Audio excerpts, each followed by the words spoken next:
पन्नगे च सुरेंद्रे च कौशिके पाद संस्पृशि निर्विशेष मनस्काय श्री वीरस्वामिने नमः।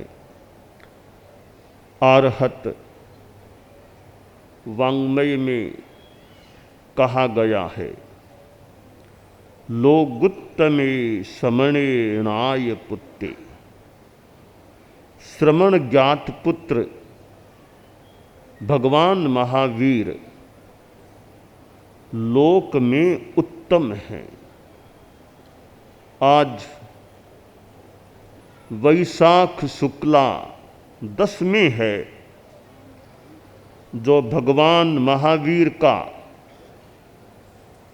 केवल ज्ञान प्राप्ति दिवस है।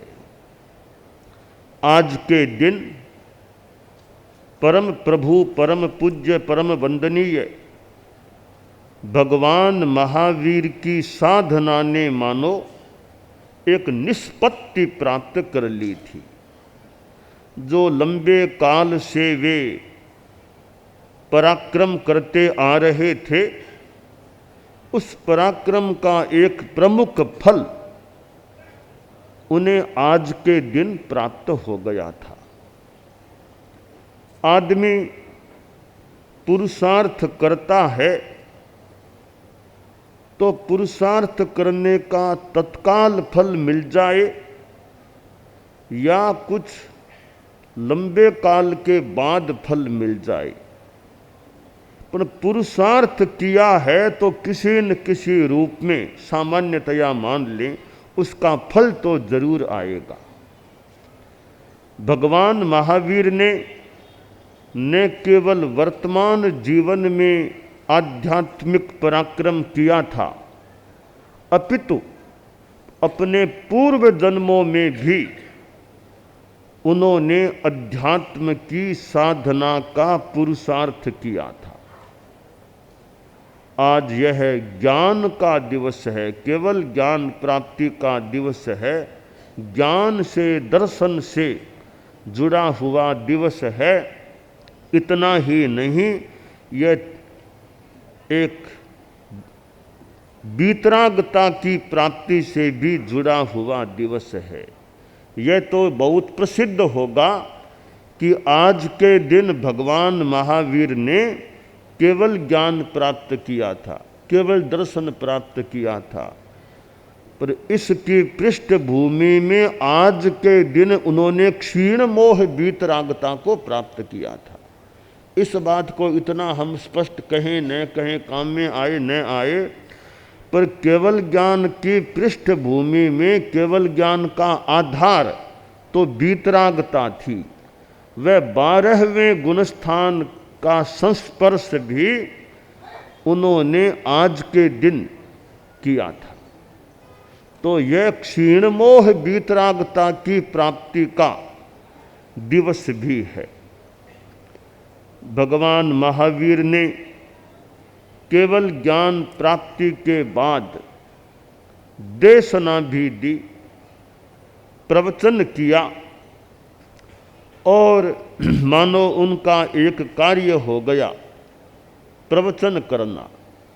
साधना काल में इतना यह प्रवचन का और का नहीं रहा होगा प्रायः, पर तीर्थंकर बने हैं तो प्रवचन करना भी एक कार्य हो जाता है।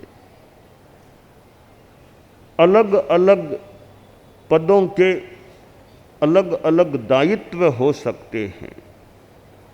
भगवान महावीर से जुड़ा हुआ यह जैन शासन और जैन शासन का एक आमनाय है जैन श्वेतांबर तेरापंथ धर्म संघ। भगवान महावीर की उत्तरवर्ती आचार्य परंपरा में एक आचार्य हैं महामना आचार्य भिक्षु, और हमारा धर्म संघ तेरापंथ धर्म संघ आचार्य भिक्षु से संबद्ध है। हमारे धर्म संघ के आद्य अनुशास्ता आचार्य भिक्षु हुए हैं और उनकी उत्तरवर्ती आचार्य परंपरा चली है। यह उनके मानव विधान के आधार पर उन्होंने ऐसा विधान दिया कि आचार्य भावी आचार्य का निर्णय करे और उस व्यवस्था के अनुसार यह आचार्य परंपरा आगे बढ़ी। बीच में थोड़ा सा व्यवधान आ गया था मानक गणि के बाद, यानी उस आचार्य ने आचार्य का निर्णय नहीं किया, धर्म संघ द्वारा या एक वरिष्ठ मुनि जी के द्वारा भावी आचार्य का डालगणी का वो निर्णय किया गया। बाकी सामान्य परंपरा है कि आचार्य के द्वारा ही भावी आचार्य का निर्णय हो और यह परंपरा हमारे धर्म संघ में चलती आ रही है।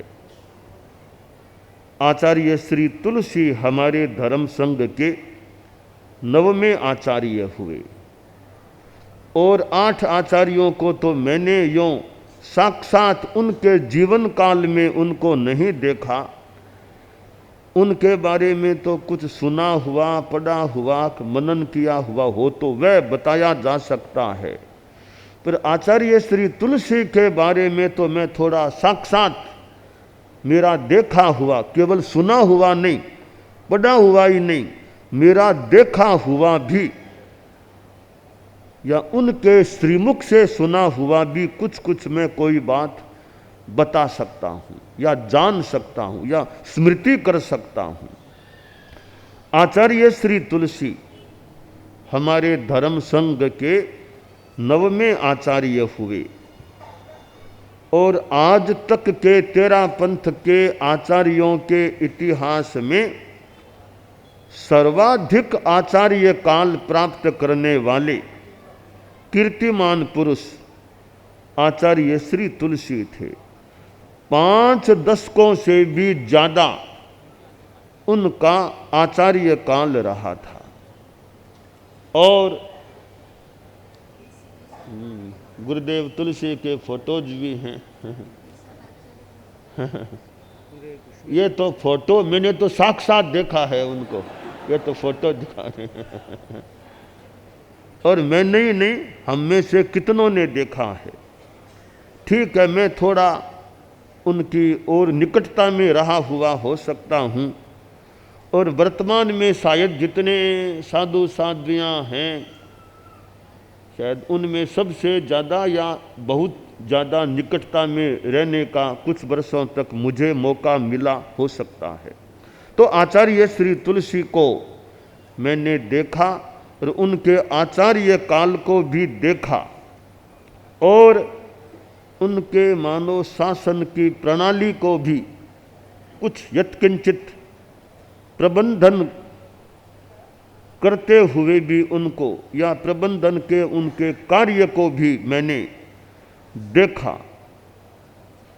तो 13 पंथ के वे आचार्य थे और हमारे धर्म संघ में अभी वो साध्वी जी बोली थी कि आचार्य के कितने कितने वो अधिकार होते हैं, वो नियुक्ति करना, वो करना, वो करना आचार्य की जिम्मेवारी होती है। अधिकार भी होता है कि बड़े अधिकार हैं कि भावी आचार्य कौन बनेंगे, युवाचार्य कौन बनेंगे, यह सामान्यतया अधिकार एकमात्र आचार्य को है। कोई साधु साधियों की सामान्यतया पंचायती की अपेक्षा नहीं, श्रावक श्राविकाओं की मीटिंग की जरूरत नहीं कि भावी आचार्य किसको बनाए। मोटा मोटी पूर्णतया यह अधिकार आचार्य को है। साध्वी प्रमुखा किस साध्वी को बनाना, इसमें कोई साध्वियों की कमेटी बिठा करके चिंतन कराना आवश्यक नहीं। आचार्य को अधिकार है, वे जिसको ठीक समझे साध्वी प्रमुखा बना सकते हैं।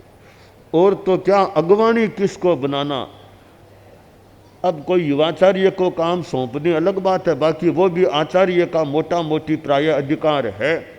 और किसी को कह दे यह काम तुम कर लो तो अलग बात है, बाकी आचार्य का ही अधिकार है कि अग्रणी किसको बनाना। कोई पात्री चाहिए तुमको, वो तो मान लो किसी से तुम मांग करके ले लो, पर साधु चाहिए तो वो तो मोटा मोटी आचार्य देंगे तब होंगे। यानी ये सारा अधिकार सामान्यतया मोटा मोटी आचार्य का है, किसको साधु दें, कौन नहीं दें। अर्थात तेरा पंथ में आचार्य को बहुत अधिकार, पावर प्राप्त है। यानी तेरा पंथ के आचार्य इस माने में बहुत पावरफुल अधिकारों से युक्त होते हैं। तो इस स्थान पर आना एक महत्व की बात हो जाती है। और फिर वर्तमान के युग में जहाँ इतना बड़ा संघ हो गया, इतने साधु साध्वियाँ हों और जिनमें पढ़े लिखे डिग्री प्राप्त साधु साध्वियाँ भी हों, ऐसी स्थिति में इतने श्रावक श्राविकाएं हों, उन सब का एक नेतृत्व का, अनुशासन का अधिकार मिलना बहुत बड़ी बात होती है। कोई मानो पूर्व की पुण्याई होती है, वो पुण्याई का योग न हो। आचार्य वैसे तो क्षयोपसम भाव भी है, मेरे ख्याल से आचार्यत्व है वह क्षयोपसम भाव भी है, पर जो साथ में जो अधिकार वर्चस्व मिलता है वो संभवतः पुण्याई का योग होता है। पुण्य का तो क्षयोपसम और पुण्य दोनों का मिला जुला रूप आचार्य का होता है। पुण्याई का योग हो, आचार्य पद मिलना और लंबे काल तक उस पर बने रह जाना, अंतिम श्वास तक, कोई इच्छा से छोड़ दें तो अलग बात है, बाकी अंतिम श्वास तक आचार्य पद पर एक अच्छे ढंग से रह जाना, यह एक पुण्याई और क्षयोपसम दोनों का योग माना जा सकता है। आचार्य श्री तुलसी के पास रहने का मौका मिला, बचपन में भी उनके पास रहने का मौका मिला, थोड़ा बड़ा होने के बाद भी उनके चरणों पात में रहने का मौका मिला, और उन्होंने मुझे संघीय कार्यों से भी जोड़ा। उनका अपना दूरदर्शिता का चिंतन ही प्रतीत हो रहा है। एक छोटे साधु को भी उन्होंने संघीय कार्यों में जोड़ दिया और धीरे धीरे यूँ आगे बढ़ाते गए। और युवाचार्य महाप्रज्ञ जी उनके पास युवाचार्य के रूप में थे, तो बाद में वे आचार्य बन गए। उन दोनों का सह अवस्थान भी लंबे काल तक रहा और मुझे युवाचार्य श्री महाप्रज्ञ जी के निकट भी रहने का मौका मिला, फिर आचार्य महाप्रज्ञ जी के पास भी रहने का मौका मिला। आचार्य श्री महाप्रज्ञ जी के पास तो मैं युवाचार्य के रूप में भी करीब 13 वर्षों तक रहा और प्रत्येक चतुर्मास मेरा उन 13 वर्षों में लगभग के काल में आचार्य श्री महाप्रज्ञ जी के साथ हुआ। प्रत्येक मर्यादा महोत्सव मेरा आचार्य श्री महाप्रज्ञ जी के सानिध्य में बीता। और आचार्य श्री महाप्रज्ञ जी युवाचार्य काल में थे, आचार्य काल में थे, उनके पास अध्ययन करने का भी अवसर मिला, ज्ञान प्राप्त करने का भी अवसर मिला, मौका मिला। कितना ज्ञान रक्षित कर सका, ले सका, वो अलग बात है, पर अवसर मिला था। आचार्य श्री तुलसी और आचार्य श्री महाप्रज्ञ जी ने यह प्रबंधन व्यवस्था का कार्य भी मुझे सौंपते गए, देते गए। और आचार्य श्री महाप्रज्ञ जी के समय तो मैं थोड़ा व्यापक रूप में यूँ काम करने लगा था। कोई संस्थाओं की मीटिंग होती और कोई मीटिंग होती साधु, तो प्रायः जो गुरुदेव के पास खास मीटिंग्स होती तो मेरी उपस्थिति भी उसमें संभवतः बहुधा रहती। और तो क्या, साध्वियों की पूछा होती, संतों की पूछा में भी साथ रहने का मौका मिलता और साध्वियों की भी पूछा होती, तो पिछले कई वर्षों में मुझे पास में बैठने का मौका मिलता।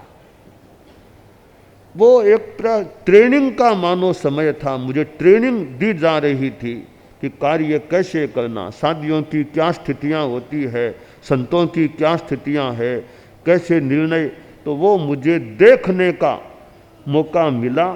और देखने देखने से आदमी सीख भी सकता है, ग्राहक बुद्धि हो तो देख देख कर बहुत कुछ सीखा भी जा सकता है। आचार्य श्री महाप्रज्ञ जी ने गुरुदेव तुलसी के महाप्रयाण के बाद बहुत ही जल्दी अपना युवाचार्य घोषित करने का दिन डिक्लेयर कर दिया और उनके उस निर्णय के अनुसार सन 1997 में विक्रम संवत 2054 में भाद्रव शुक्ला द्वादशी को उन्होंने मुझे अपना उत्तराधिकारी घोषित किया था। बस वो जो उनका निर्णय था उसके आधार पर आज का दिन है। आज के दिन का आधार भाद्रव शुक्ला द्वादशी विक्रम संवत 2054 का दिन है। वो निर्णय हुआ तब ये आज का दिन इस रूप में हुआ है। तो आज वैशाख शुक्ला दशमी है और आज के दिन आचार्य श्री महाप्रज्ञ जी के निर्णय के अनुसार धर्म संघ ने एक औपचारिक रूप में, विधिवत रूप में मुझे धर्म संघ के दायित्व की मानो चद्दर ओढ़ाई थी। वह अमल धवल चद्दर, और वह चद्दर दायित्व की प्रतीक थी। वह दायित्व मिलना भाग्य की बात भी लग रही है और एक तरह से एक थोड़ा भार, चद्दर में तो ज़्यादा भार नहीं रहा होगा, पर चद्दर जो जिस बात की प्रतीक थी उसमें भार का मतलब एक बहुत बड़ा दायित्व का बोध कह सकते हैं, दायित्व की जिम्मेवारी की प्रतीक वह चद्दर थी। और हमारे धर्म संघ में इतने संत हैं, इतनी साध्वियाँ, समणियाँ, श्रावक श्राविकाएँ, संस्थाएँ, इतने बड़े समुदाय का एक आध्यात्मिक नेतृत्व करने का, संचालन करने का, प्रबंधन करने का, शासन प्रशासन करने का जिम्मा मुझे आज के दिन ऑफिशियल रूप में कार्यक्रम के अंतर्गत प्राप्त हुआ था। सरदार शहर का वह गांधी विद्या मंदिर उधर का वो प्रांगण था और उस समय व्यवस्था समिति के मुखिया सुमति जी गोठी थे सरदार शहर में। तब वो पट्टोत्सव का पदाभिषेक का प्रोग्राम हुआ था और वह प्रोग्राम वो पहला पट्टोत्सव कह दें। और प्रोग्राम भी वैसे मुझे थोड़ी स्मृति बहुत व्यवस्थित, बहुत गरिमापूर्ण व्यवस्थित रूप में वह कार्यक्रम हुआ था। आचार्य श्री महाप्रज्ञ जी का वैशाख कृष्णा एकादशी को महाप्रयाण हो गया। पहले तो वो गुरुदेव का सारा एक अंतिम कार्य और सारा वो थोड़ा निपटा, फिर एक संघ में वो था भी युवाचार्य जो थे, अब आचार्य वैसे तो बन ही गए, पर पट्टोत्सव का प्रोग्राम करना है। उस समय साध्वी प्रमुखा कनक प्रभा जी थे, हमारे वरिष्ठ कई मुनि प्रवर भी थे और कई कम उम्र का साधु वीर यों मिलजुल कर चिंतन मंथन करके वो आज का दिन तय किया गया वैशाख शुक्ला दशमी का।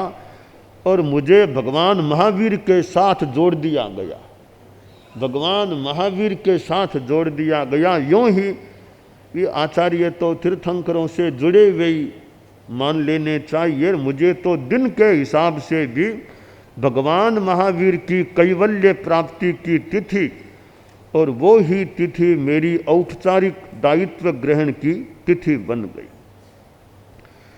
हमारा धर्म संघ जहाँ एक आचार्य का नेतृत्व स्थापित है और दूसरों का सहयोग लिया जाता है, बिना सहयोग के तो काम करना कठिन हो सकता है।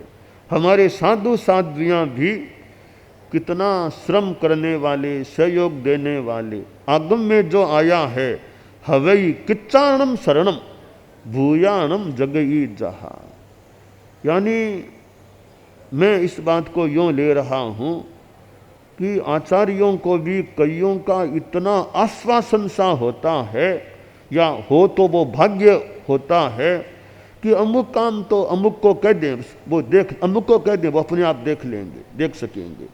तो ये आश्वासन है, ये आचार्य का मानो भाग्य है कि नहीं, अमुक काम उनको कह दें, वो संभाल लेंगे, संभाल सकेंगे। बस ये आश्वासन मन में होता है, वो आचार्य का अपना एक भाग्य है कि यह काम उनको याद कर लें, उनको बता दें, यह काम उनको बता दें। बस काम बता दिया, फिर प्राय कभी पूछताछ करना हो तो कर लो, वो काम अपने आप संपादित हो जाएगा, वो करने वाले कर देंगे। इतना आश्वासन मिलना अपने आप में बड़ी अच्छी बात, भाग्य की बात होती है। मुझे लगता है कि आज भी कोई कोई काम करने, यह काम उनको थोड़ा संकेत कर दें, वो फिर ध्यान दे सकेंगे। तो यह हवई किच्चाणम शरणम कि आचार्यों के लिए मानो शरण होते हैं, आधार होते हैं या आलंबन होते हैं कि वो काम तो वो देख सकेंगे।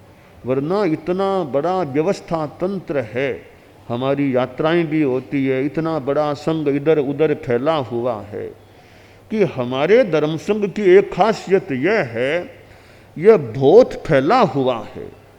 फैला हुआ कैसे? मैं कई संप्रदायों को देखता हूँ कि उनका अमुक एरिया में बाहुल्य है, अमुक एरिया में उनके श्रावक लोग ज़्यादा रहते हैं, एक सघन एरिया वो एरिया है।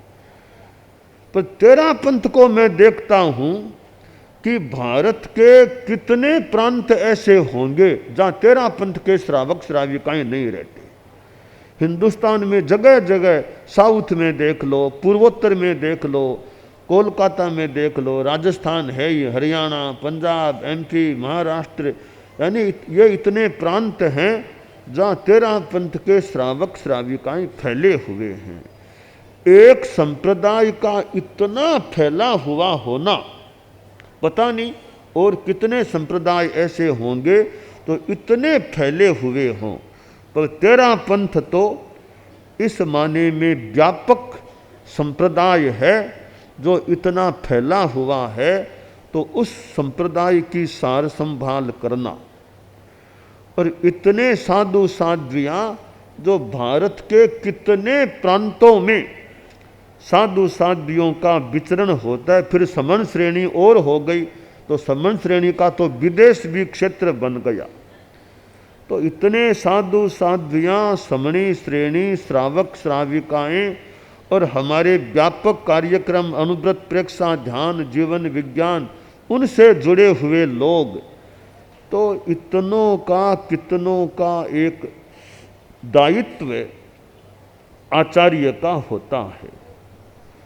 तो इस दायित्व के निर्वहन में कितनों का सहयोग भी अपने अपने ढंग से मिलता है। तो संतों में भी अब हमारे कई वरिष्ठ हैं, उम्र से भी वरिष्ठ हैं, दीक्षा पर्याय से बड़े हैं, और कई उम्र से भले कम हों, दीक्षा पर्याय में वर्तमान में तो स्थिति यह बन गई है, गुरुकुलवास में तो दीक्षा पर्याय में मेरे से बड़ा कोई नहीं है। यह संभवतः 2024-25 का 2081 के चतुर्मास के बाद का जीवन का पहला मौका आया होगा कि मर्यादा महोत्सव हुआ भुज में, तो दीक्षा पर्याय में आचार्य से बड़ा कोई नहीं है। यह मेरे देखने में, मेरे यानी 15 वर्षों में पहला मौका आया होगा। कोई भी संत दीक्षा पर्याय में मेरे से बड़ा नहीं, कोई भी साध्वी का भी दीक्षा पर्याय मेरे से ज़्यादा नहीं, साध्वी प्रमुखा जी का भी दीक्षा पर्याय मेरे से ज़्यादा नहीं। ये स्थिति कितने वर्षों बाद अभी गुरुकुलवास में आई है। आज पट्टोत्सव है, मेरे से दीक्षा पर्याय में कोई भी बड़े संत नहीं है, कोई साध्वी जी, इतनी साध्वियाँ हैं, दीक्षा पर्याय तय मेरे से कोई बड़े नहीं है।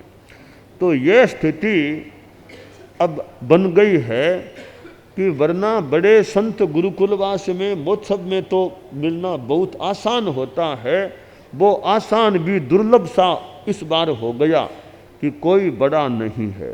तो छोटी उम्र के हैं, दीक्षा पर्याय भले मेरे से कम हैं, ऐसे भी मान लो ज़्यादा नहीं है, पर अपने अपने ढंग से जो सेवाएं देते हैं, काम करते हैं, अपनी जिम्मेवारी संभालते हैं, अपने दिमाग से काम करते हैं, तो कितनों का सहयोग मिलता होगा। क्योंकि एक मुखिया हो पर सहयोग के बिना काम चलना मुश्किल हो सकता है। कहा गया नेगेन चक्रेण रहो पयाई, नैकेन चक्रेण रथ प्रयाति। रथ चलता है, एक चक्के से नहीं चलता, अनेक चक्के चाहिए। तो एक श्लोक में संभवतः एक शिक्षा दी गई है कि यानी राजा हो, मुखिया हो, कि कुर्वीत सचिवांश तस्मात्, कि राजा को, मुखिया को सचिव बनाने चाहिए, क्योंकि अकेले से काम नहीं चलता है। तो ये सचिवों की या सहयोगियों की टीम होती है तो कार्य संचालन में सुविधा हो सकती। अनेक कार्य, कुछ अंतरंग कार्य होते हैं, कुछ बहिरंग कार्य होते हैं। अंतरंग कार्यों में अमुक व्यक्तियों से सहयोग, बहिरंग कार्यों से अमुक व्यक्तियों से सहयोग। तो सहयोग मिलता है तो कार्य अच्छा चल सकता है। तो मैं गुरुकुलवास में देखता हूँ, संतों को देखता हूँ, तो कितने संत अमुक अमुक अपने कार्यों में देखता हूँ या प्रतीति करता हूँ, अनुमानतः जानता हूँ कि अपने अपने कार्यों में कितने वो कर्मठता से लगे रहते होंगे या लगे रहते हैं कि वो काम करना, वो काम कर। एक साधु के पास भी कितने, एक एक के पास कितनी जिम्मेवारियाँ, और वे कितने कार्य करते होंगे। इधर यात्रा भी, बिहार भी, और भी खुद का शरीर भी है, स्वास्थ्य भी है। तो इन सब गर्मी, ताप, धूप, चलना, कभी वर्षा, और फिर इतनी अपनी अपनी जिम्मेवारियों को संभालते हैं। हमारे संतों को नज़र न लगे, मेरा छुटकारा मान लिया जाए, कि किसी को नज़र न लगे कि वो अलग अलग ढंग से काम करके कितना अपना सहयोग, सेवा दे रहे हैं। क्योंकि अलग अलग जिम्मेवारियां हैं, कोई किसी काम से जुड़ा हुआ, कोई किसी काम से जुड़ा हुआ। तारतम्य तो हो सकता है, कोई ज़्यादा व्यस्त रहते हैं, ज़्यादा जिम्मेवारियां, बड़ी जिम्मेवारी निभा रहे हैं। तो यह कर्मठता रखना, सेवा देना, निष्ठा रखना, निष्ठा बड़ी बात होती है। कार्य के प्रति निष्ठा हो, अपनी असुविधा को भी गौण करके। अब मैं तो कई बार किसी को भी अमुक संत को बुलाओ, अब वे संत किस काम में लगे हुए होंगे, नींद ले रहे हैं कि मैंने तो कह दिया अमुक संत को बुला लो। कई बार तो कहता अभी देख लेना, नींद में हो तो मत जगाना उनको, कह देता हूँ। फिर भी कभी उनको बुलाओ, उनको बुलाओ। तो संत आते हैं, भी ये काम, ये काम, ये बात। तो ये गुरुकुलवास के संतों का भी, संतों में सबकी समानता तो नहीं कहता, कुछ कुछ संतों का विशेष एक निष्ठापूर्ण, विशेष कर्मठतापूर्ण योगदान मिलता है। तो यह एक गुरुकुलवास के संतों की जो कर्मठता है, कार्यशीलता है, निष्ठा है, मानो समर्पण का भाव जो है, वो अपने आप में। हमारी साध्वियाँ भी गुरुकुलवास में हैं, तो वो साध्वियों में मेरा काम वैसे ज़्यादा नहीं, साध्वी प्रमुखा जी से काम पड़ता है या साध्वी वरिया से काम पड़ता है। दो साध्वी प्रमुखा जी से प्राय रोज ही मिलना तो होता है, प्राय रोज ही, और भी बातचीत, कोई वाचन, कोई हमारी व्यवस्था संबंधी बात, वो काम पड़ता है। साध्वी वरिया ज़्यादा उपासना में बैठ जाती है, वो शाम को भी आ जाती है, दोपहर में भी आ जाती है, सुबह भी आ जाती। तो साध्वी वरिया से भी काम पढ़ाने का और का व्यवस्था संबंधी समरियाँ और बातें वो करने का होता है, और साध्वियाँ वो आगम काम और ऐसे काम से आ जाती है। बाकी वो व्यवस्था संबंधी बातें संभवतः में साध्वी प्रमुखा जी, साध्वी वरिया के सिवाय प्राय और मेरा काम कम पड़ता है साध्वियों से, या नहीं पड़ता होगा, क्योंकि वो हमारी शादियों में जो जिम्मेवारी जिनको है बस उनसे, और वो कई चीज़ें वो संतों को तो वो कई चीज़ें वो उन्हीं के वो द्वारा वो हो रही है, उन्हीं से वो काम होता है, तो ज़्यादा वो उन्हीं को बताया जाता है। कई संस्थाओं आदि बात है वो ज़्यादा संतों से रिलेटेड है, कई हमारे गुरुकुलवास के काम वो भी कुछ काम संतों से रिलेटेड है, तो इसलिए वो संतों को ही ज़्यादा बताने का काम पड़ जाता है। पर साध्वियाँ अपने ढंग से वो कुछ काम है वो मुझे कहने की अपेक्षा नहीं पड़ती, स्वतः संचालित। अब छोटी सी बात है, उपकरण क्या करना वो साध्वियाँ जाने, हमारे वो मुनि जी जाने, क्या उपकरण करना क्या रखना, मुझे ध्यान देने को जो ला दिया कर दिया बस। अब अंतरंग रूप में साध्वियाँ कितना ध्यान देती होगी सारी व्यवस्था का, कहाँ सिलाई, कौन सा कपड़ा क्या तैयार करना, अब मुझे कौन पूछते हैं, प्राय अपने ढंग से काम होता रहता है। अब ये सारी पात्रियाँ क्या और क्या, साध्वी प्रमुखा जी जाने, साध्वियाँ जाने, यानी वो ये काम कोई बुलाकर कहने के नहीं पड़ते ये काम करना, वो बिना कहे होने वाले ये, जैसे एक स्वतः संचालित नारी तंत्र होता है, तो ऐसे वो कोई काम मानो मेरी दृष्टि में तो स्वतः संचालित है, मुझे वो लगभग न कहने की अपेक्षा पड़ती, अपने आप वो काम होते रहते हैं, चलते रहते हैं। तो ये छोटी बातें हैं तो जो बिना कहे अपने आप मानो होती रहती है। अब साध्वियों का अपना तंत्र है, मतलब साध्वी प्रमुखा उनके ठिकाने में वो उनके काम, गोचरी के जगह धराना आदि आदि उनके काम हैं, वो ज़्यादा साध्वी प्रमुखा जी के अंतर्गत होते होंगे, जिनके लिए बहुधा न मुझे संभवतः कहना पड़ता न पूछना ज़्यादा पड़ता होगा, तो अपने आप वो काम अपने ढंग से चल रहे होते हैं, ऐसा प्रतीत हो रहा है। तो गुरुकुलवास में जो साध्वियाँ हैं, तो मेरा प्रत्यक्ष काम व्यवस्था के काम में साध्वी प्रमुखा जी, साध्वी वरिया दो से ही लगभग संभवतः पड़ता है। बाकी व्यक्तिगत मेरा डायरेक्ट कोई साध्वियों से कोई व्यवस्था तंत्र का कदाचित पता नहीं, बाकी विशेष संभवतः काम नहीं पड़ता, पर वो कोई स्वतः संचालित काम चल रहे हैं ऐसा प्रतीत होता है। तो गुरुकुलवास में रहना साध्वियों के लिए वो भी एक, वैसे ऐसे तो न्यारा में रहना भी बढ़िया ही हो सकता है, तो गुरुकुलवास में रहना और एक अपनी सेवा देना, और क्यों साध्वियों के अपने काम है, संतों के कई अपने अलग काम हो सकते हैं, तो अपना जो काम है बस उसको अच्छी तरह संपन्न करना यह विशेष बात होती है। तो बहिर्बिहार में भी हमारे संत हैं, उनसे डायरेक्ट मतलब दूर से संदेश आदि जाते हैं, पर गुरुकुलवास के संतों के अलग ढंग के काम हैं।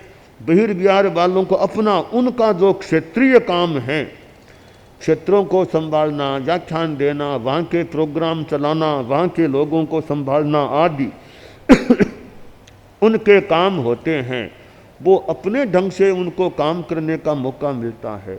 न्यारा में साध्वियाँ हैं, अब न्यारा में साधु साध्वियाँ है, कईयों का प्रवचन का और का भी कईयों का अच्छा प्रभाव, यानी किसी किसी का प्रवचन का भी प्रभाव लग रहा है, और भी क्षेत्रों को संभालने में उनका अपना परिश्रम प्रतीत हो रहा है। ऐसे बहिर्बिहार में भी अपने ढंग से साधु साध्वियाँ काम करते हैं, समरियाँ भी काम करती है। तो यानी एक मुखिया है, उसको कितनों का सहयोग अलग अलग रूपों में मिलता है, तब काम चलता है। ठीक है, जिम्मेवारी कई बातों की मुखिया की होती है, तो मुखिया अच्छा काम हो गया तब तो श्रेय मुखिया को, कहीं गड़बड़ हो गया तो उसका श्रेय भी मुखिया को ही मिलना चाहिए कि अच्छा काम किया, उसका श्रेय आचार्य श्री को है, तो कहीं गड़बड़ हुई है तो उसका भी किसी रूप में जिम्मेवारी श्रेय आचार्य को, मुखिया को ही मिलनी चाहिए। इधर हमारी संस्थाएं हैं, ये संस्थाएं कई मैं देखता हूँ तो लगता है तेरा पंथ का भाग्य है। इतनी बढ़िया संस्थाएं समाज में हैं और कई संस्थाएं ज़्यादा भारी है, गरिमामय है। अलग अलग स्तर, जैसे प्रेक्षा दान में वो कहते हैं first level, second level, third level ऐसे होते हैं। तो संस्थाओं के भी थोड़े यूँ लेवल हो सकते हैं, अमुक लेवल की, अमुक लेवल की। तो संस्थाएं भी जो कार्य कर रही हैं और अनुशासित हैं, बहुत अनुशासित व्यवस्थित हैं, एक तंत्र से जुड़ी हुई है। अब देखिए संस्थाओं में, केंद्रीय संस्थाओं में चुनाव होते हैं तो मुझे तो लगभग कोई याद नहीं कोई चुनाव को लेकर कोई विवाद हुआ, वो हुआ कि 2-4 खड़े हो गए, कोई ऐसी बात पिछले कई वर्षों में ध्यान में, स्मृति में नहीं। ये कितनी बड़ी बात है। चुनाव को लेकर कोई मन मुटाव, वोटिंग कराएंगे वो, यानी केंद्रीय संस्थाओं में, तो यह कितनी अच्छी बात है। इतना यूनानिमसली एक सर्वसम्मति कह दें, कुछ भी कह दें, बिना कोई विवाद के, झगड़े के मूल चुनाव हो जाते हैं। यह एक अनुशासित रूप भी है। और संस्थाओं में कई कार्यकर्ताओं में काफी समर्पण का भाव भी, और आचार्यों के प्रति भी जो विनय का भाव, समर्पण का भाव, जो इंगित मिल जाए बस उस रूप में काम करना। और कई बार इंगित दिया भी नहीं जाता है, अपने ढंग से काम कर लेते हैं।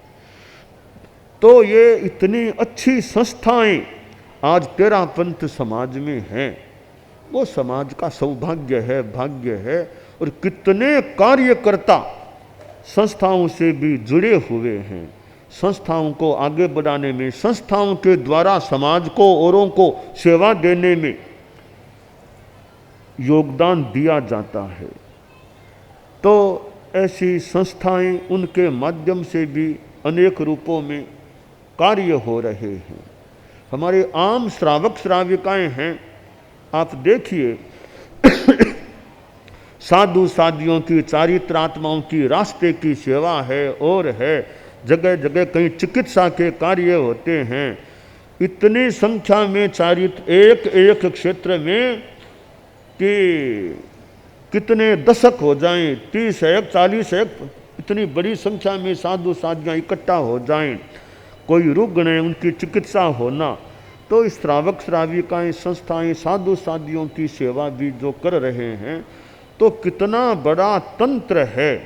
इस तंत्र का मुखिया बनना बहुत बड़ी बात होती है। वो बड़ी बात आज के दिन मुझे प्राप्त हुई थी कि आचार्य श्री महाप्रज्ञ जी के निर्णय के अनुसार धर्म संघ ने आज के दिन मुझे पट्ट पर बिठाया था और मुझे अमल धवल चद्दर ओढ़ाई थी, मानो कि यह पट्ट आपका आधार है, कोई चिंता नहीं, आपके लिए आधार बना हुआ है पट्ट। और यह चद्दर कोई सर्दी चद्दर आपके पास है, सुरक्षा करने वाली है। तो यह चद्दर और पट्ट ये आज के दिन मिले थे। संभवतः रजोहरण भी मिला ही होगा, पूजनी रजोहरण भी।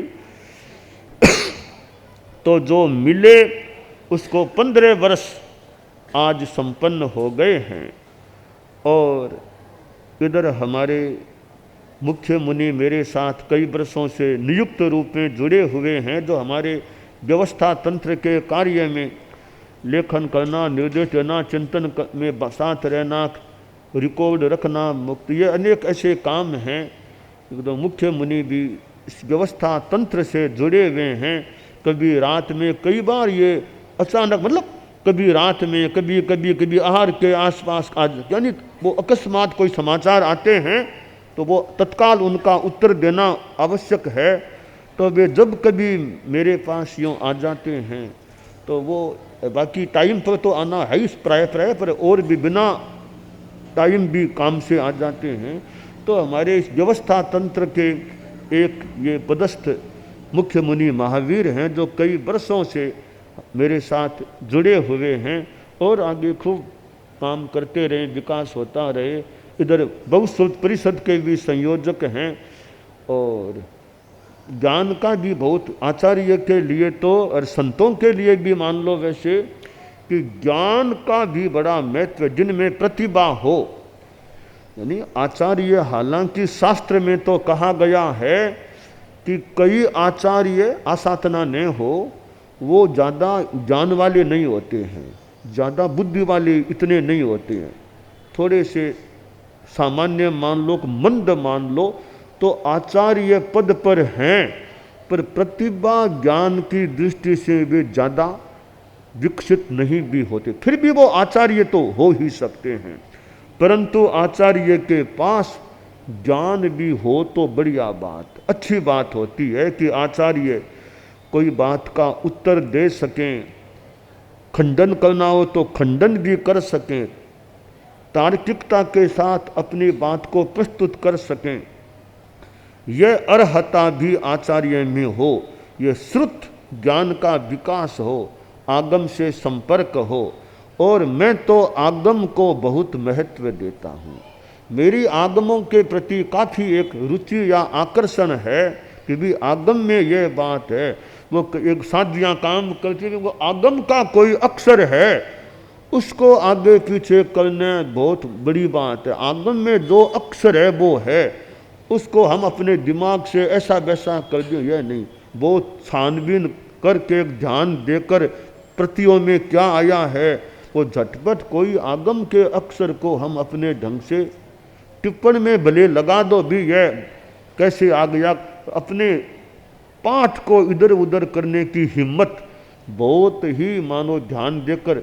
इसलिए आगम का एक शब्द, एक अक्षर जो है, बस वो कहने ब्रह्म वाक्य कह दें, कुछ भी कह दें, तो आगम के प्रति मेरे मन में संभवतः बहुत अच्छी सम्मान की भावना है कि आगम में बहुत, कितनी बढ़िया बात, कितनी बढ़िया बात आई है, आगम की बात है, कितनी बढ़िया बात है। तो ये आगम में बात आ गई है, बस बहुत आगम की बात है ये। तो और ग्रंथों की बात में मेरा इतना मनोभाव जुड़े न जुड़े, फिर आगम में यह बात आई है, आगम का यह पद्य है, तो फिर उसके प्रति और कोई संस्कृत का श्लोक है, और कोई दोहा है, एक पद्य है, ठीक है, अच्छे हो सकते हैं, पर आगम का कोई गाथा, श्लोक, गद्य है। व्याख्या ग्रंथों की बात का भी वैसे सम्मान है, पर आगम में जो आ गया, व्याख्या ग्रंथों कोई बात आगम से मिले न मिले, पर आगम की बात है, उसके प्रति मेरे मन में संभवतः अच्छा एक निष्ठा और सम्मान का भाव रहता है कि भी आगम की बात, तो हमें आगम का हमारा अध्ययन, तो आचार्य को तो जितना टाइम बैठ जाए आगम से संपर्क बनाए रखना चाहिए कि मेरा आगम का टाइम जितना मिले थोड़ा स्वाध्याय करते रहो, किसी रूप में आगम से जुड़े रहो, और नहीं तो व्याख्यान में थोड़ा आगम का उपयोग कर लो, जितना टाइम मिले कभी स्वाध्याय कर लो, किसी का सुन लो, किसी को बता दो। तो आचार्य का आगम के साथ कनेक्शन रहना चाहिए, संपर्क रहना, यानी श्रुत का विकास होना चाहिए, और प्रतिभा चाहिए, बुद्धि प्रतिभा कि आगम में बात आ गई, पर इसकी व्याख्या किस रूप में, सही रूप में हो सके, वो एक निष्ठा हो। कई बार जो भी कि हमारे मन में वो सही के प्रति निष्ठा है, तो हम व्याख्या भी सही करने की दिशा में आगे बढ़ सकते हैं कि मेरा व्यक्तिगत चिंतन क्या, वो अलग बात, सही क्या लग रहा है उस पर ध्यान दे, मेरी परंपरा क्या, वो भी एक बात है, सही क्या लग रहा है उस पर ध्यान दे। हो सकता है कि मेरे संप्रदाय की मान्यता यह है, ठीक है, मेरा अपना संप्रदाय है, यह मेरी मान्यता है, पर मैं जब आगम का स्वाध्याय करूं और चिंतन मनन करूं तो मैं यह देखूं कि संप्रदाय की मान्यता है, पर और भी कोई चीज मुझे मिल रही है क्या। हो सकता है लगे कि भी कि हमारी मान्यता से यह थोड़ी अलग बात लग रही है, तो वो निष्ठा हो जाए कि मैं संप्रदाय की सीमा तक ही नहीं, मैं सीमा से बाहर भी कुछ प्राप्त करने का प्रयास कर सकूं, कि यह बात ऐसे ठीक बैठ रही है। ठीक है, संघीय मान्यता है, उसके विरोध में बोलने की यूं अपेक्षा नहीं है। वो हमारी संघीय मान्य, जब तक मान्यता है वो हमारी संघीय मान्यता है। पर वो कहीं चिंतन मंथन करना हो, अब मान लीजिए बहुश्रुत बैठे हैं और समझदार ज्ञानी संत साध्वियाँ हैं, उनके पास चर्चा करना भी कि हमारी मान्यता वो है, पर और आगम आदि को देखने से, युक्ति को देखने से यह बात ऐसे लग रही है, इस पर हम चिंतन करें। तो वहाँ हम जो समझदार और जिम्मेवार चारित्रात्माएं हों, उनके साथ ऐसे विषयों पर भी चिंतन मंथन अपेक्षानुसार किया जा सकता है जो बात संघीय मान्यता से कुछ परे लग रही है। अब चर्चा में फिर जो बैठे वो निर्णय करें, नहीं बैठे तो ठीक है, अभी यह विषय हमारे चिंतनाधीन है, हमारी संघीय मान्यता हम उसी के अनुसार अभी रख रहे हैं। तो यह जहाँ हमारी निष्ठा में कि भी सही क्या, हम उसको पकड़ने की चेष्टा करें कि इस ग्रंथ में यह आ गई है, इससे भी कोई हटकर के बात हो सकती है क्या, तो वो निष्ठा होती है। तो कई बार कई नई बात भी पकड़ में समझ में आ सकती है, फिर नई बात को संघीय मान्यता का रूप देना हो तो वो भी दे दें, वरना अपने दिमाग में वो बात, यह बात ऐसे लग रही है, पर हमारी संघीय मान्यता वर्तमान में वह है। तो यह श्रुत है, ज्ञान है। वो साध्वी कोई बोली थी कि प्रातिभ ज्ञान प्रतिभा ज्ञान, वो साध्वी भी कोई तन्मय प्रभा बोली थी, शायद वो कुछ कह रही थी।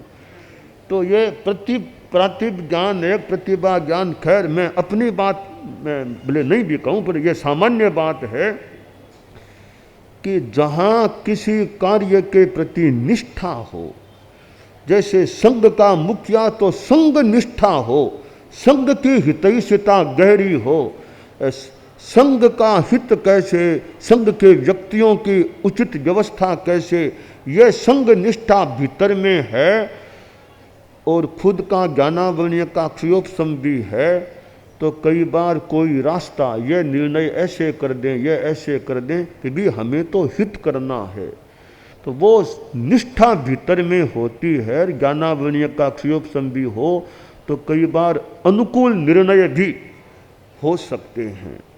तो यह आचार्य पद का दायित्व मिलना मैं तो भाग्य की बात ही मानता हूँ। फिर तेरा पंथ का आचार्य बनना विशेष भाग्य की बात लग रही है, क्योंकि किसी की आसाधना नहीं, संघ अनेक हमने देखे हैं, संप्रदाय अनेक हमने देखे हैं। आचार की बात छोड़ दें, सिद्धांतों की बात छोड़ दें, पर जो व्यवस्था तंत्र की बात है, उस बात में कि जो अनुशासन व्यवस्था, मैंने दूसरे संप्रदायों से भी बातचीत में सुनने को मिला कि भी तेरा पंथ का अपना अलग ढंग का एक क्रम है। तो ऐसे संघ का आचार्य बनना विशेष भाग्य की बात लग रही है कि जहाँ इतने श्रावक श्राविकाएं, इतने साधु, संख्या भी बढ़िया, यानी एक आचार्य के अनुशासन में इतनी संख्या का होना भी एकदम सामान्य बात नहीं है। 150 के आसपास साधु, 550 से ज़्यादा साध्वियाँ समणियाँ, इतने आप जैसे यानी श्रावक श्राविकाएं एक आचार्य के शिष्य या मतलब आज्ञा में रहने वाले हों, ऐसा संघ और कई हों तो हो सकते हैं, पर तेरा पंथ भी इस माने में विशेष धर्म संघ है, ऐसा मेरा मानना है। और यह अनुशासन की परंपरा कि आचार्य प्रवर ने जो इंगित दे दिया, कह दिया। अब देखिए, मैंने थोड़ा सा कह दिया था कि शनिवार की सामायिका कह दिया था, तो कहा, और आज संभवतः जगह जगह शनिवार की शाम को एक सामायिका क्रम शुरू हो गया। मैंने कह दिया भी लहसुन प्याज ये चीज़ें जमी कंद हैं, थोड़ा इनको तो साधु साधियों में देख, गोचरी की पात्रियाँ तुम लोग देख लो, लहसुन कितने आते हैं, अरे प्याज तुम्हारे कितने आते हैं, कुछ इंगित दिया या निर्देश दिया। तो यह तेरा पंथ की मानो विशेषता है कि जो इंगित दिया जाता है उसका कितना एक अनुसरण भी मोटा मोटी रूप में संभवतः होता है। और आचार्य का बड़ा दायित्व होता है कौन सा इंगित देना और कौन सा इंगित नहीं देना। वो भी एक बहुत योग्य इंगित दिया जाना चाहिए, योग्य निर्देश दिया जाना चाहिए, अयोग्य इंगित दिया भी नहीं जाना चाहिए। तो वो आचार्य का अपनी सूझबूझ चिंतन के साथ कि कौन सी बात का इंगित दें, किसका न दें।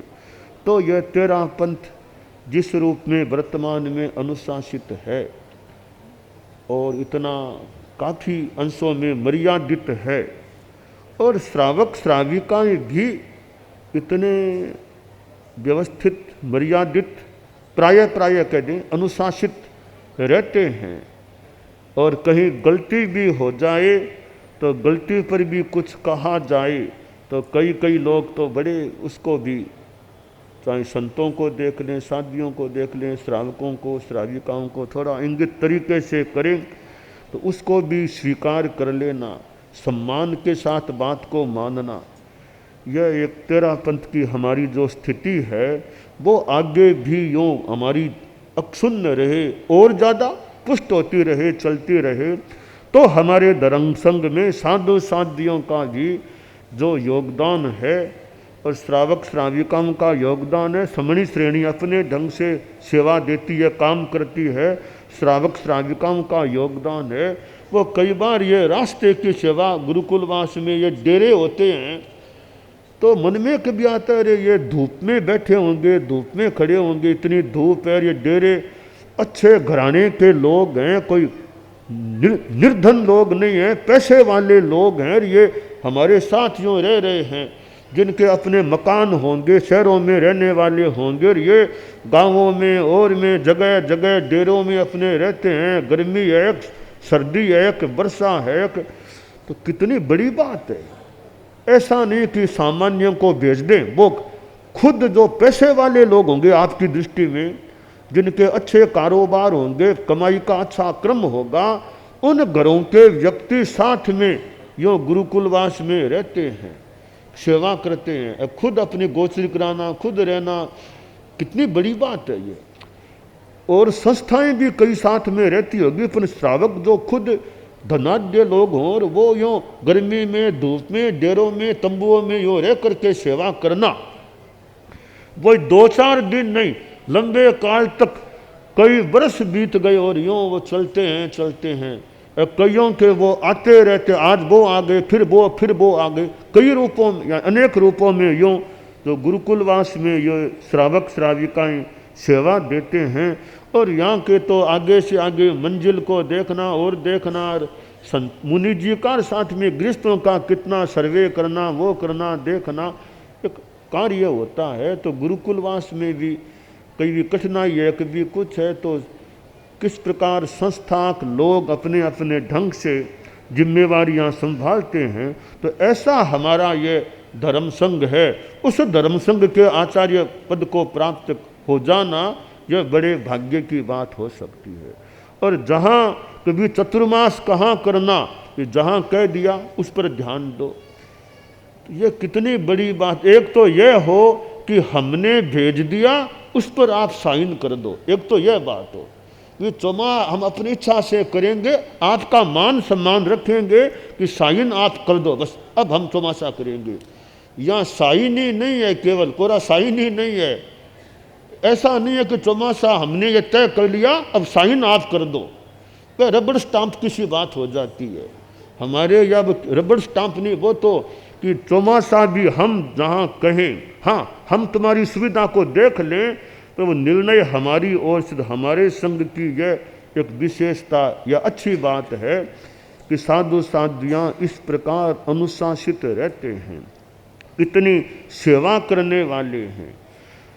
तो मुख्य मुनि का, जैसे मैंने कहा कि हमारे कार्य से जुड़े हुए हैं, इधर साध्वी प्रमुखा जी हैं, जिनका एक साधियों का हमारा इतना बड़ा समुदाय है। जैसा कि मैंने कहा साध्वियों से ऐसे मेरा कोई व्यवस्थाओं को लेकर के बस साध्वी प्रमुखा जी, साध्वी वरिया, दो के सिवाय मेरा संभवतः प्राय काम नहीं पड़ता। अब जो उनकी अपनी व्यवस्था करनी हो, किसी को कहाँ भेजना सेवा, तो उनसे बातचीत भले कर लें।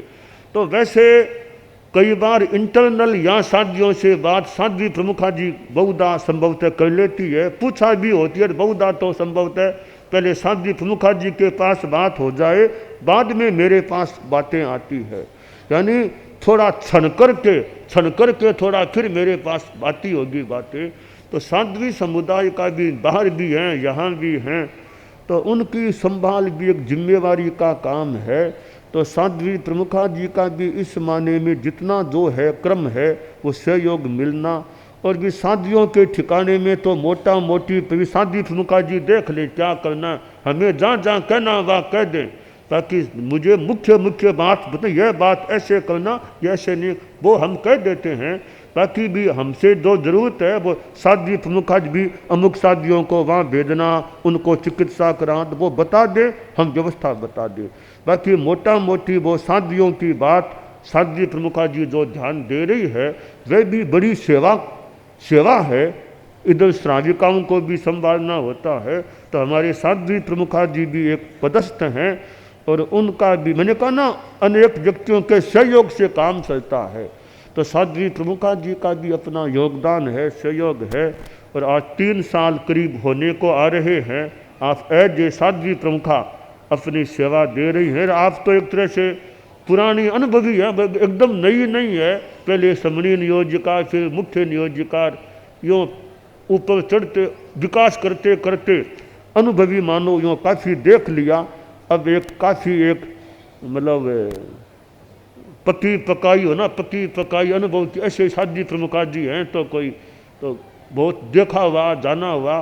तो साध्वी प्रमुखा जी का भी हमें इस माने में साध्वियों के संदर्भ में जिम्मेवारी सारी आचार्य की है, तो सहयोग फिर साध्वी प्रमुखा जी का कितना मिलता है। साध्वी वरिया भी है, तो ऐसे तो बहुत छोटे मतलब साध्वी बने 4था वर्ष ही चल रहा था, 4 साल पूरे हुए नहीं थे और हमने साध्वी वरिया का पद और स्थान दे दिया। तो 4थे साल में तेरा पंथ के इतिहास का कोई विरल या अद्वितीय प्रसंग होगा, किसी साध्वी को साध्वी पर्याय के 4थे साल में ऑफिशियली कोई ऐसा स्थान मिला हो, संभवतः यह तेरा पंथ के इतिहास साध्वी इतिहास का पहला ही प्रसंग होगा। तो साध्वी वरिया भी अब कई वर्ष हो गए काम करते, समणियों की संभाल है, मुमुक्षुओं की है, हमारे पास लिखना करना पढ़ना और सेवा करना, तो इनका भी अपना साध्वी वरिया का भी अपना योगदान है। तो अनेक समणियों आदि के कार्यों में उन जानकारी देना करना आदि, तो इन साध्वी वरिया का भी अपना योगदान मिल रहा है।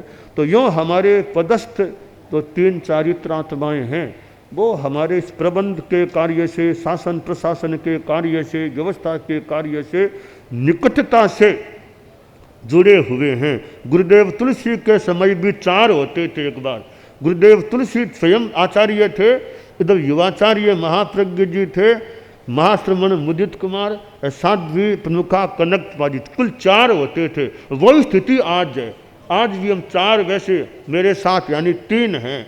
गुरुदेव के साथ भी 3 थे, अब मेरे साथ ये 3 हो गई, यानी गुरुदेव का स्थान सीधा मेरे पास आ गया है, एकदम वो 4 की स्थिति आज बन गई है।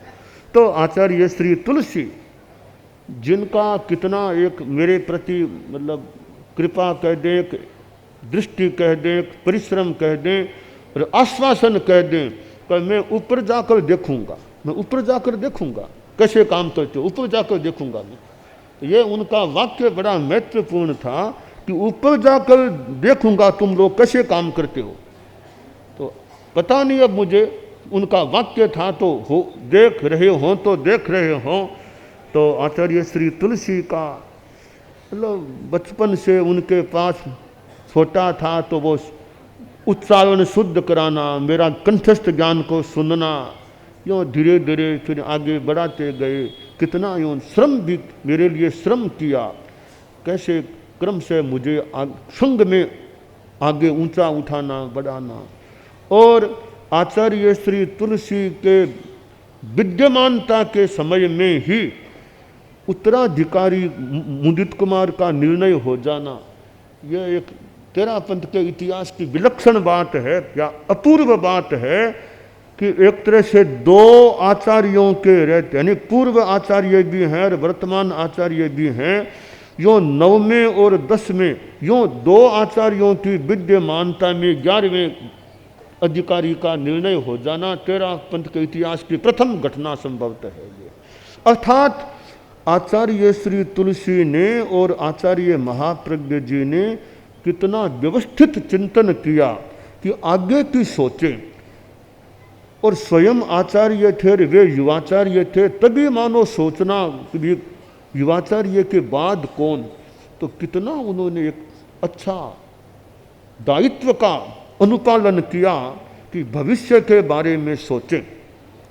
तो यह एक हमारे लिए प्रेरणा है कि भविष्य के बारे में कैसे सोचना, कि आज हम हैं, आज तुलसी है, कल मान लो महाप्रज्ञ हैं, तो परसों कौन होंगे। यह इतना ध्यान देना बहुत अच्छी बात है कि परसों तक का, कल तक का नहीं, परसों तक का चिंतन करना, परसों क्या हो सकेगा। तो यह गुरुदेव तुलसी आचार्य महाप्रज्ञ जी और उनकी जो एक महानता मुझे लग रही है, मैं शब्दों में नहीं भी बताऊं कि दो उनकी महानता रही है, और स्वयं इतने प्रतिभाशाली यानी चिंतनशील और संग हित के लिए उन्होंने कितना सोचा होगा। तो ऐसे आचार्यों को मुझे देखने का मौका मिला, उनके पास रहने का मौका मिला आज के युग में, यानी उन्होंने धर्म संघ को कैसे मोड़ भी दिया, और गुरुदेव तुलसी का तो लंबा आचार्य काल, कैसे संघ को उन्होंने कैसे मोड़ दिया, और आचार्य महाप्रज्ञ जी उनके साथ रहे थे। तो ऐसे दो गुरुओं के पास चरणोपपात में रहने का मुझे मौका मिला। मेरे मस्तक का मानो सौभाग्य था, दो गुरुओं के चरणों में मस्तक लगाने का मुझे मौका मिला था। तो ऐसे दो मेरे गुरुदेव, हमारे गुरुदेव, जिनके चरणों में मस्तक लगाने का, चरण स्पर्श करने का और हाथ का सहारा देने का मुझे मौका मिला। मेरा हाथ मानो धन्य हो गया, पवित्र हो गया कि गुरुओं का हाथ मेरे हाथ में रहता था। तो ऐसे हमारे महान, यानी मेरे, बाकी तो हमारे सभी आचार्य हैं, जिनके पास मैं रहा वो दो आचार्य गुरुदेव तुलसी और आचार्य श्री महाप्रज्ञ जी थे। वैसे मुझे दीक्षा देने वाले तो मुनि श्री सुमेरमल जी स्वामी लाडनू थे, वो मेरे दीक्षा दाता, उनके सानिध्य में भी रहने का मौका मिला और उनसे भी मुझे सीखने का, और दीक्षा उन्होंने दी। शुरू में मेरा ध्यान रखना करना उनका और उनके सहवर्ती संतों का क्रम रहा। तो ऐसे मुनिश्री सुमेरमल जी स्वामी लाडनू और साध्वी प्रमुखा कनक प्रभा जी थे, उनके संपर्क में भी बचपन से ही उनसे भी थोड़ा संपर्क रहा। बाद में तो और ज़्यादा वो एक थोड़ा कार्य के रूप में भी थोड़ा संपर्क हो गया था। तो उनका भी यूँ बाद में वो साध्वी प्रमुखा थे, मैं दायित्व में था तो और ज़्यादा वो काम पड़ता। 3 साल पहले, 3 से अधिक समय हो गया, साधिक 3 साल पहले उनका भी महाप्रयाण हो गया था। तो उनका भी एक संघ धर्म संघ को अच्छा सेवा का क्रम रहा है। तो हमारा ये पालनपुर में त्रिदिवसीय कार्यक्रम तो डीसा में भी हुआ। वो डीसा में एक ही कैंपस में जैसे व्यवस्था मिली, तो पालनपुर में भी एक ही कैंपस में शादियों का ठिकाना, हमारा ठिकाना, पंडाल, वो व्यवस्था। डीसा में अक्षय तृतीया थी, यहाँ 9वीं 10वीं आ गई, वैशाख शुक्ला 9वीं 10वीं के कार्यक्रम आ गए। और कल का कार्यक्रम भी यूँ अपना ठीक हो गया, डिग्निटरी भी खाना हो गया। हालांकि नेताओं का अपना महत्व है, राजनेताओं की अपनी महत्व की बात है, पर धर्म की महिमा उससे भी बढ़ करके होती है। राजनेताओं का अपना महत्व है, गरिमा भी है, धर्म की अपनी महिमा होती है।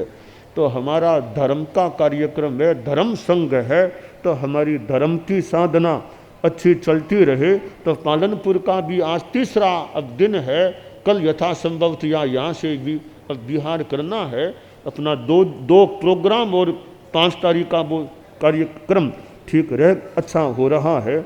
और अब हमारा आज का पदाभिषेक का वो बख्शीश की बात कहा करते हैं, वो हालांकि कोई खास तो मुझे नहीं लगती, फिर भी अब वो साधु साधियों का वो भी थोड़ी परंपरा या कुछ भी मान लें तो 4 महीनों तक वो तिथि की और की मूल विगय के सिवाय जो भी कोई हो, विगय हो या जो भी कोई टैक्स हो, यानी स्वाध्याय का कोई साल छोड़ने का, वो उस सारे क्रम से 4 महीनों के लिए साधु साधियों को मुक्ति की बख्शिश की जा रही है। हमारे कई बैरागी हैं दीक्षा की भावना वाले, तो ये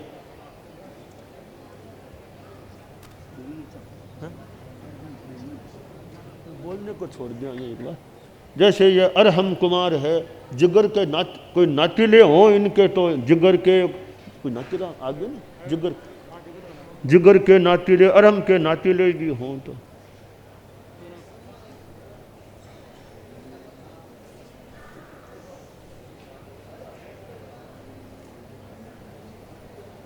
हाँ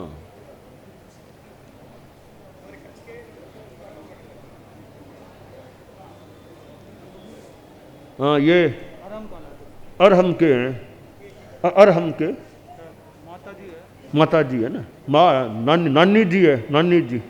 हाँ, ये भी नातिले होते हैं।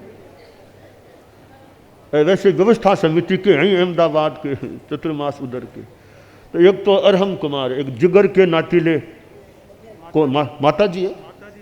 क्यों दीक्षा करानी है? दीक्षा है तो पिताजी है, पिताजी है। अच्छा ठीक है। तो ये दो जो हमारे बैरागी हैं जिगर और अरहम, इन दोनों की दीक्षा अपने जो 3 सितंबर का दीक्षा समारोह है उसमें मुनि दीक्षा देने का भाग, और एक वो विशाल है, वो सिद्धांत श्री का संसार पक्षी है, भाई है। तो विशाल भी अब साधु प्रतिक्रमण सीखने की स्वीकृति दी जा रही है।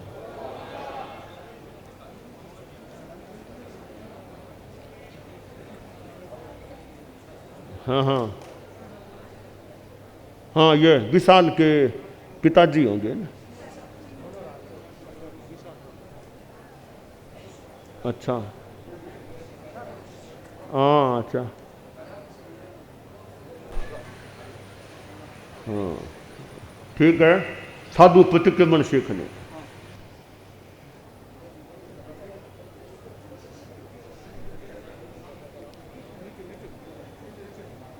ठीक है। अच्छा, पंजाब के लोग आए हुए थे, अब वो देखे मौका आने पर जैसे जैसे जो कुछ कहना होगा पंजाब के बारे में करिए, देखते हैं थोड़ा। हाँ हाँ हाँ, वो अभी थोड़ा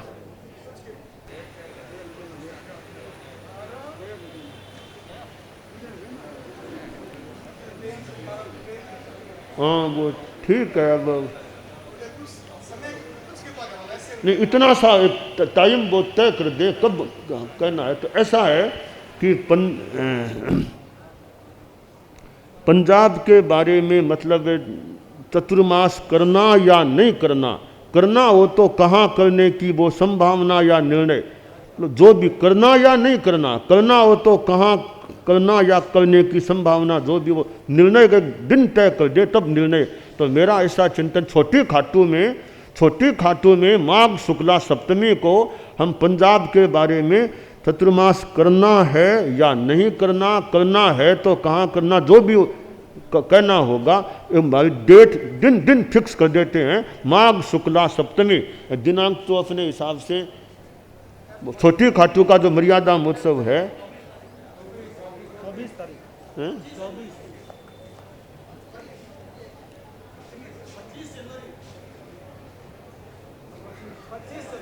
अच्छा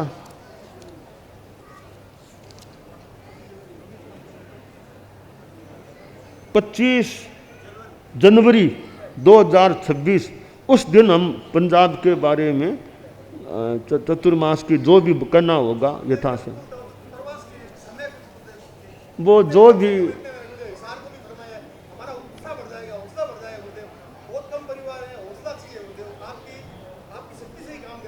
हाँ। वो छोटी खाटू में जो भी कहना होगा यथासंभव या 25 जनवरी 2026 को। और बाद में यह भी वो मर्यादा, मतलब मर्यादा महोत्सव भी पंजाब में करना हो तो कहाँ करना, दोनों ही बातें हैं वो 25 जनवरी को बताने का, हाँ ना, जो भी बताने का विचार है। ठीक है, तो अब आज के प्रोग्राम में मेरा वक्तव्य जो मैं दे रहा था, तो आज का यह दिन वो जन्म दिवस का है, वो एक दृष्टि से इतना महत्व का नहीं है। दीक्षा दिवस महत्व का है, शायद उससे भी बड़ा महत्व का मेरे लिए आज का दिन है, कि जो बहुत ज़्यादा दायित्व का दिन है, तो वो आज के दिन मुझे जिम्मेवारी मिली और ऐसे धर्म संघ की जिम्मेवारी मिली कि जिसको मतलब इतना जहाँ अनुशासन, मर्यादा, व्यवस्था, ऐसा धर्म संघ मिला। ये ऐसे धर्म संघ का आचार्य बनना भी मानो बड़े सौभाग्य की बात है कि ऐसे धर्म संघ का नेतृत्व करने का, आचार्य बनने का मौका मिला। तो जहाँ इतने साधु साध्वियाँ अभी इतने विनीत और इतने, मतलब हालांकि वो 100% नहीं भी कहें तो इतने अच्छे, इतने श्रावक श्राविकाएँ, इतने संस्थाएँ, तो इतने अनुशासन की डोर से प्रायः या काफ़ी बंधे हुए हों, ऐसे धर्म संघ का इतनी समनियाँ भी जुड़ी हुई है, ऐसा धर्म संघ मुझे मिला। संघ का नेतृत्व करने का जो आचार्य श्री तुलसी आचार्य श्री महाप्रज्ञ, मैं दोनों का संयुक्त मान रहा हूँ, दोनों का एक संयुक्त मानो चिंतन निर्णय जो भी हुआ से मुझे यह आज के दिन दायित्व मिला। तो मैं इस दायित्व के प्रति भी मेरी निष्ठा यथा योग्य बनी रहे और मैं अच्छे ढंग से अपनी सेवा करती रहूं। और धर्म संघ की हमें कितनी सेवा, यह धर्म संघ शासन है, वो हमारे लिए व्यावहारिक रूप में त्राण है, शरण है, उस धर्म संघ में हम जी रहे हैं। हम ऐसे धर्म संघ की अच्छी सेवा करते रहें, हमारे साधु साधियाँ खूब फलते फूलते, मैं खुद भी फलता फूलता रहूं, हमारा धर्म संघ भी फलता फूलता रहे। ओम अरहम ओम। दानान षट्ठं अव्यपयानम सच्चे सुया अणवज्जं वयन्ति तवे सुया उत्तम बम्बचेरम लोगुत्तमे समणेनाय पुत्ते।